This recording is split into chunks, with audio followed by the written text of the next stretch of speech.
Desde el punto de vista de la transparencia y de la equidad de oportunidades, en estas próximas elecciones hay dos grandes desafíos que enfrentamos.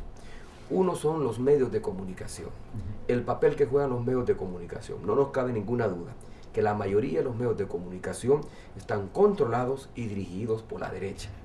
De tal manera que los medios de comunicación, en lugar de contribuir a formar una conciencia crítica para que los electores al final tengan la suficiente información para tomar la decisión que más le convenga a ellos y a la sociedad salvadoreña, los medios de comunicación levantan las banderas de la derecha. Se ponen en la primera línea de fuego y da la impresión como que si son los adversarios políticos a derrotar. Ahí hay un primer desafío. No podemos ignorar la existencia de estos medios de comunicación.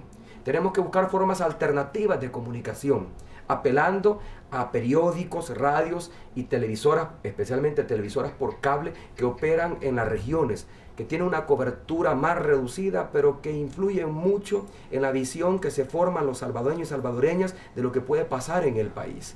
Buscando formas alternativas de comunicación más democrática, podemos derrotar esa ofensiva que vamos a tener que enfrentar de parte de los medios de comunicación mayoritarios, masivos, controlados por la derecha. El otro gran desafío es la falta de transparencia en el Tribunal Supremo Electoral, que controlado por la derecha ha iniciado un proceso de reformas y de decisiones administrativas que nos ponen en una clara desventaja. No tenemos seguridad sobre la pureza del padrón electoral. En El Salvador sigue existiendo el temor de que los muertos pueden votar, porque el padrón no ha sido depurado. Sigue existiendo el temor de la migración de votos. ¿A qué me refiero con ello? De que vengan ciudadanos de Guatemala, de Honduras o Nicaragua documentados para poder ejercer el voto porque la derecha les ha facilitado esa documentación. Eso lo tenemos que impedir. Hemos hablado ya con los presidentes de Guatemala, de Honduras y de Nicaragua para que controlen las fronteras de tal manera que no hayan hondureños, guatemaltecos, nicaragüenses que el día de las elecciones o días antes se movilicen al país con el propósito de inflar la votación en algunos gobiernos municipales porque eso distorsiona los resultados.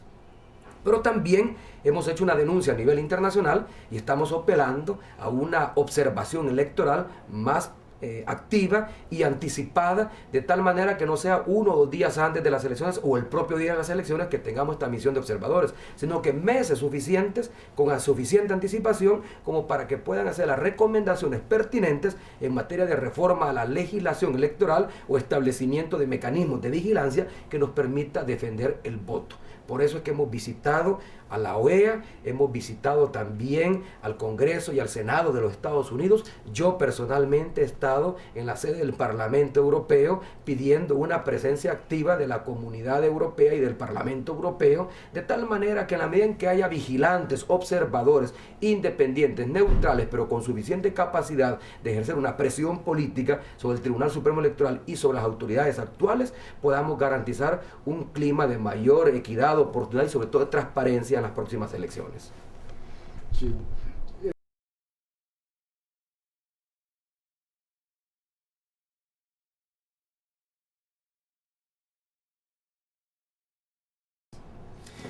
La esperanza del cambio no es únicamente de este candidato o del partido político que yo represento, porque un hombre o una mujer sola o un partido político solo no saca a El Salvador de la crisis en la que se encuentra. Necesitamos sumar esfuerzos, sumar voluntades. Y de la misma manera, como el FMLN solo no puede sacar adelante el país y necesita construir los entendimientos políticos necesarios con todas las fuerzas políticas y sociales del país para construir un gobierno de unidad que haga posible el cambio, de la misma manera también nosotros apelamos a la solidaridad internacional.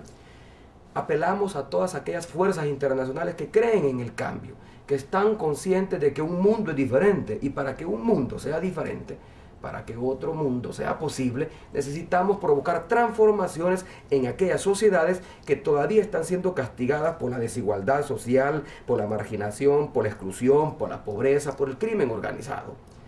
Apelamos entonces a la solidaridad internacional para que haga posible la creación de condiciones que permitan unas elecciones transparentes y unas elecciones equitativas, unas elecciones realmente democráticas. Es la oportunidad histórica que tenemos. No vamos a tener otra oportunidad en mucho tiempo. Cuando se firmaron los acuerdos de paz hace 16 años, se abrió la oportunidad para la refundación del Estado democrático en El Salvador.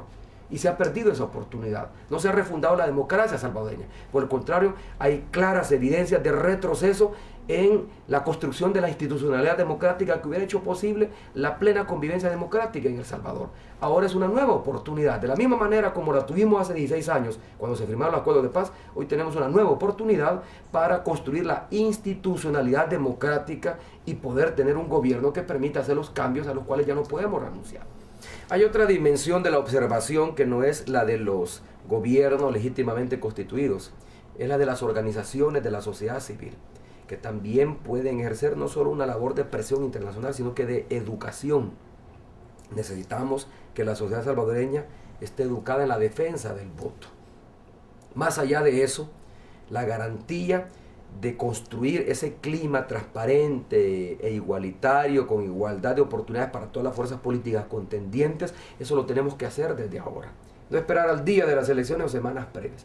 Desde ahora las organizaciones de la sociedad civil tienen que ayudar no al FMLN, no a este candidato, tienen que ayudar a que el pueblo salvadoreño pueda tener una elección limpia, libre e independiente, para que sea el pueblo salvadoreño quien decida en forma autónoma su destino.